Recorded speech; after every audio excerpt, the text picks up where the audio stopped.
Hi guys, welcome back to Lost in My Library. My name's Kate. Today I am doing a book review. I haven't done one of these in a long time, but oh boy, do I need to talk about this. As Good as Dead by Holly Jackson. This is the third book in the A Good Girl's Guide to Murder series, the first book being A Good Girl's Guide to Murder, and the second book being Good Girl, Bad Blood. This book, okay, where we start. I have really enjoyed the first two books. I loved the first book. I thought it was clever. I enjoyed the mystery. I loved the romance between Pip and Robbie. I loved it. I loved all the characters. I loved everything about it. It was so good. Read Good Girl, Bad Blood. Didn't love the mystery part as much as I loved the first mystery, mainly because I think this was just a missing persons case, and there was a lot more background stuff happening, rather than like the missing person case. But the ending destroyed me, and just like, it was still good, I just didn't like it as much as the first book. And then I started reading this book, and you'll see in the 24-hour reading vlog that I posted already, that I was reading this and I was like, I'm liking this. I understand why Pip is going doing the things that she does in this book. I hadn't gotten to the twist yet. Nobody mentioned in the comments being like, hey, just wait until the twist, because that's when the book falls apart. That's when everything is destroyed. That's when this book is just going to just destroy your favorite characters for no reason.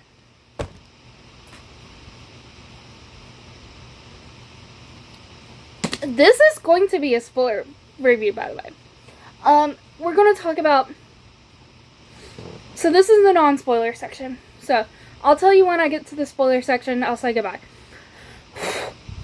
Okay. There's going to be spoilers for the first two books. But there's not going to be any spoilers for this. Okay, so we are coming off the second book where Pip was attacked, kind of, by the... Charles, I think was his name. And Stephen, who was the reporter for the first two books, turns out that his dad was a serial killer, and he sort of had a hand in helping his dad, but he was a very young child and was manipulated and forced to do a lot of the things that he had to do because of his dad. And he didn't kill any kids. He was a lure for his dad. That's an explanation to that. That destroyed me.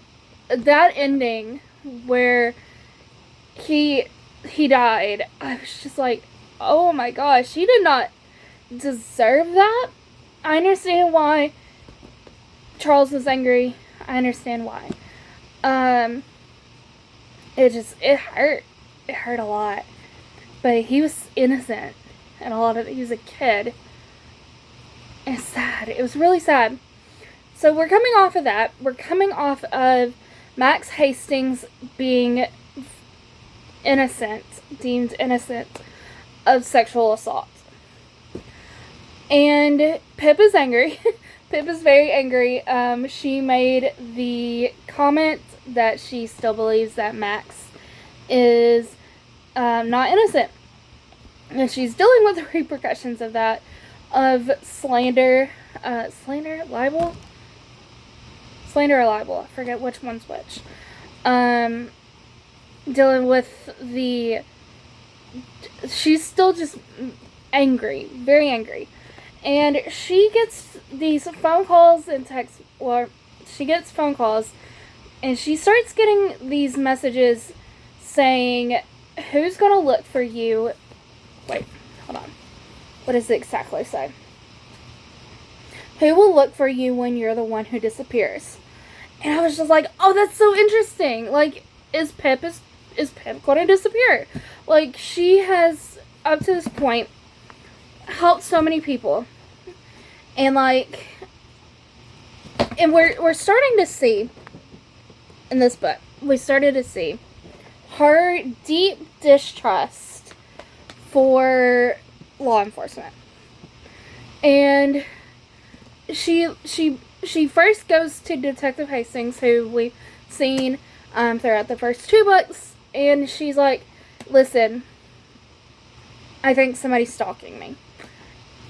And I think it might be the DDT killer, who they thought put in jail a long time ago.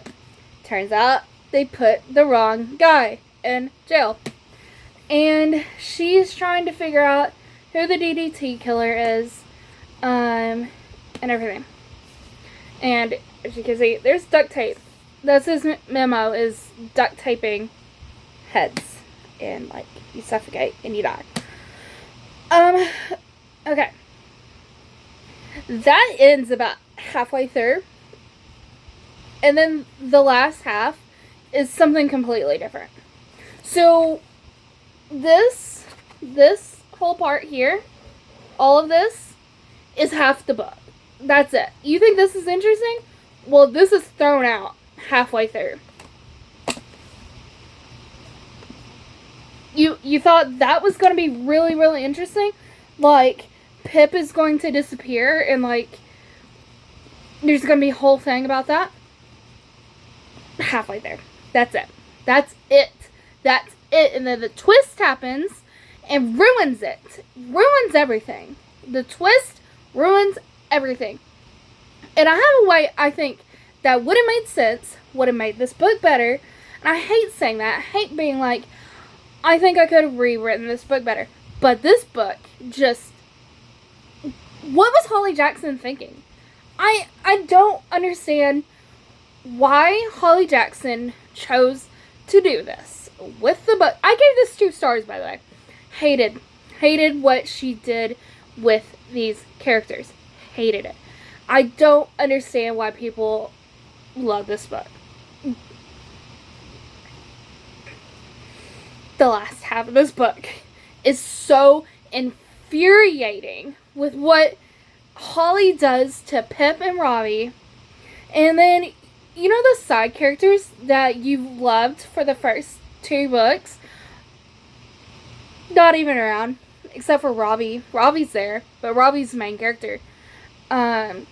So, her best friends, Kara and Naomi, not there. Hardly. Jamie and Connor, not there. Hardly. So, all these side characters, her family, her mom, dad, Jamie, barely there.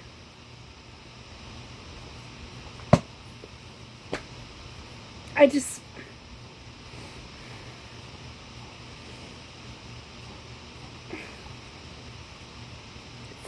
Infuriating.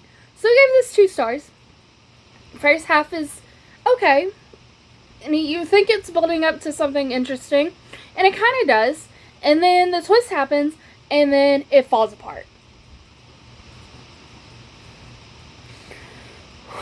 Alright. Let's get into the spoiler section. If you do not want to be spoiled for this book, I bid you adieu. Go be a good cabbage. I will see you in my next video. Okay. Let's talk spoilers. Okay, so I'm not even angry that Jason Bell ends up being the DDT killer. Not even angry about that. Not angry about that twist. That's not even the twist I'm talking about. The twist that I'm talking about is that Pip kills Jason and then is like, even though we could probably spin this, that this was self-defense, because Pip just has a very deep distrust of law enforcement. She doesn't even trust Detective Hastings, who up to this point I feel has been sort of reliable, so she goes to Robbie and's like, hey, let's pin this murder on Max. Max, who, yes, has done some really crappy things, has done some really awful things, should be in jail for the things he did, but he didn't commit murder. He indirectly caused a murder, and he still should be in jail for a lot of different things, but he did not commit murder. And they're like, we're going to pin this murder on him. And everything perfectly happens. Even when Pip loses her, Jason takes her headphones and puts them in his house. He's a murdered victim at this point. Nobody knows that he's an awful person. People just see him as like, his daughter died and his other daughter was convicted of murdering her sister and is currently in jail for murdering her sister.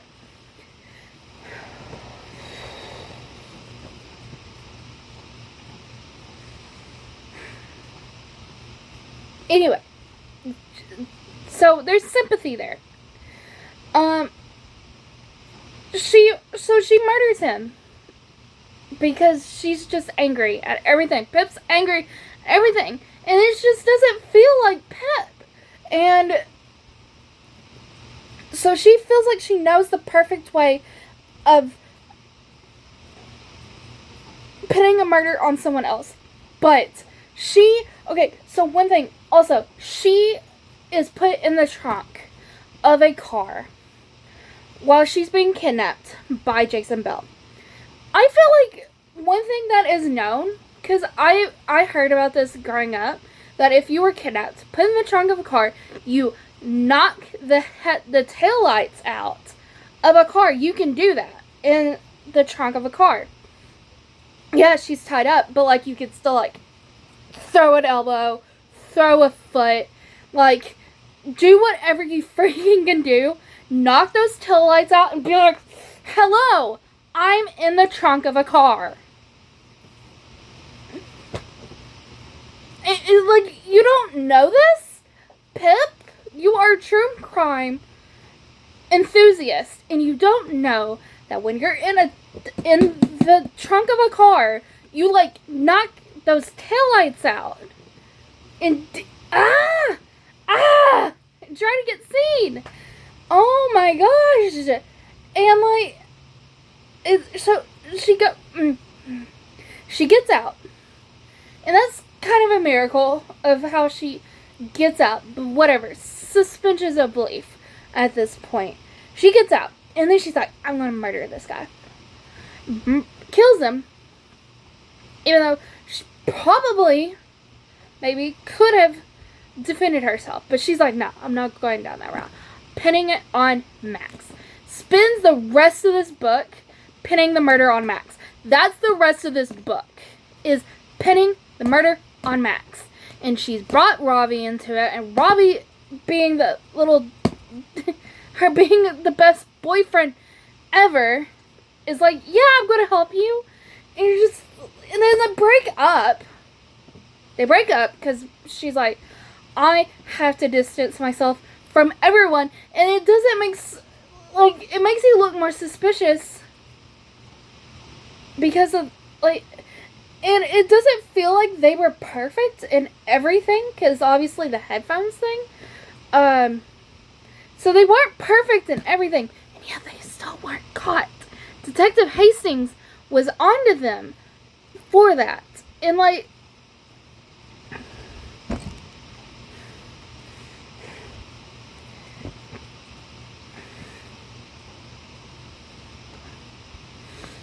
so, what I think, how you fix this is you change the DTT killer slightly.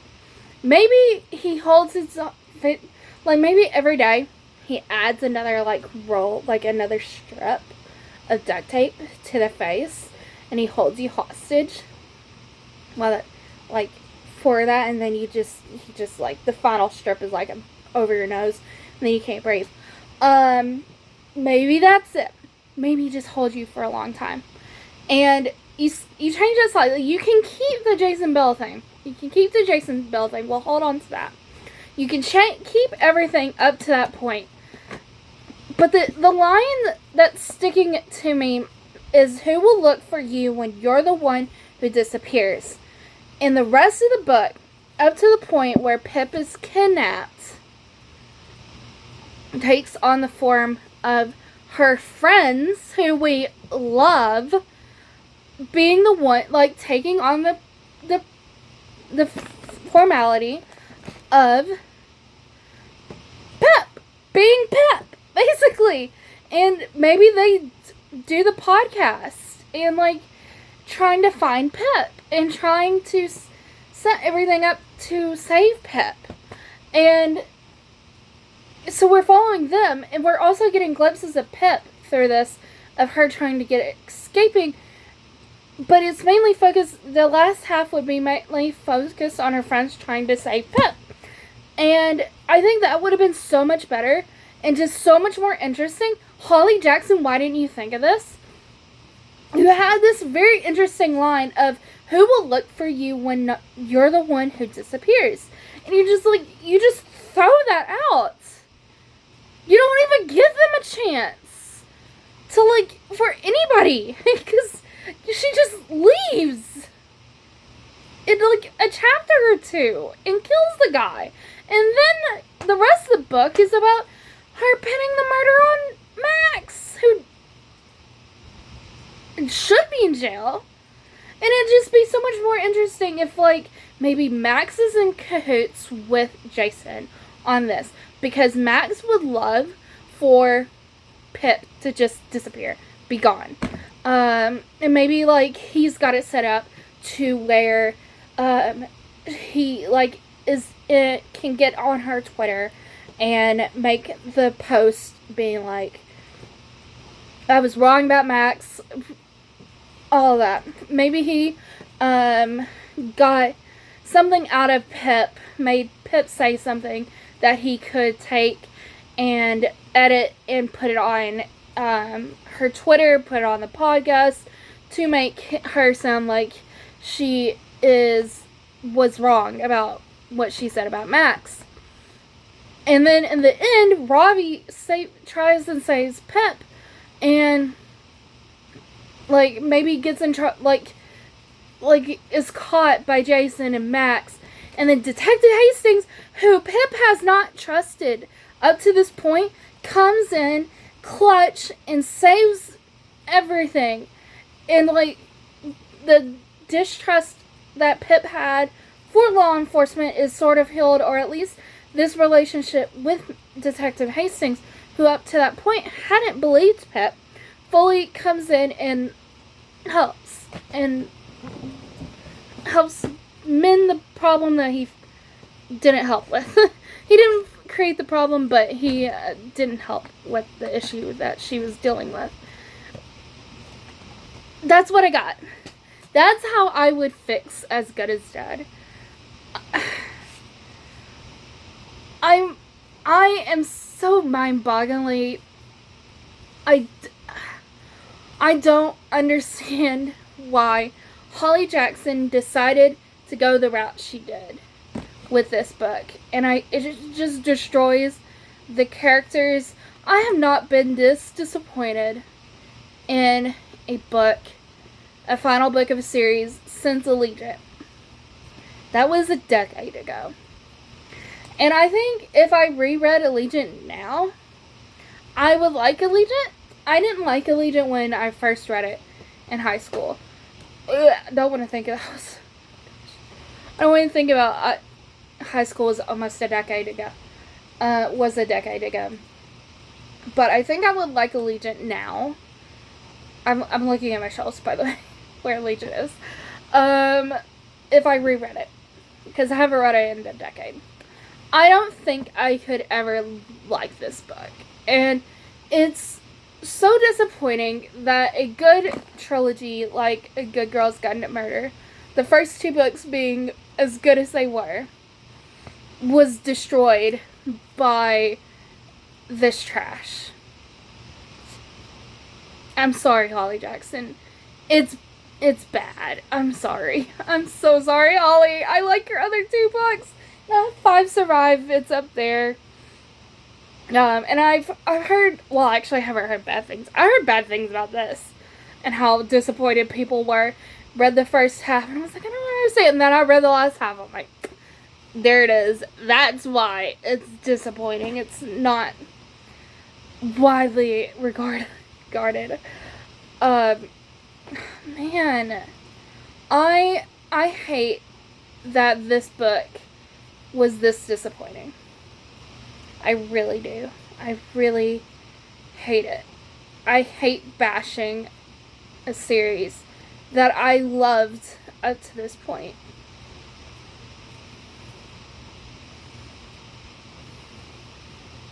I don't know. I don't even want to put this next to those 2 books. They're over there.